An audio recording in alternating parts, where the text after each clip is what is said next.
Dans les rues de Téhéran, ils étaient des milliers pour accompagner le cercueil d'Ismaël Haniyeh. Le guide suprême iranien, Ali Khamenei, présidait lui-même les funérailles. Qui a donc pu atteindre sur le sol iranien, au cœur de la capitale, le chef du Hamas? C'est dans ce bâtiment, au nord de Téhéran, qu'il a été tué. D'après le New York Times, ce n'est pas une frappe aérienne qui a touché la résidence, mais une bombe placée à l'intérieur depuis 2 mois. Dans la nuit de mardi à mercredi, elle a été déclenchée à distance vers 2 h du matin lorsqu'Ismaël Haniyeh se trouvait dans sa chambre.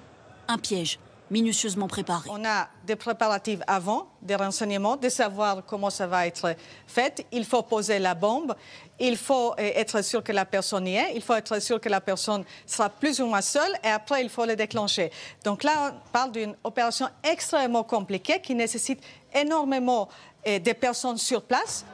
Selon le quotidien new-yorkais, cet assassinat a été organisé par les services secrets israéliens.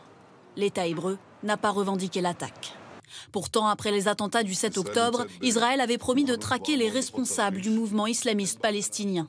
Aujourd'hui, l'armée israélienne publie d'ailleurs cette vidéo et affirme qu'il s'agit d'une frappe menée le 13 juillet à Gaza, lors de laquelle Mohamed Deif, le chef de la branche armée du Hamas, a trouvé la mort.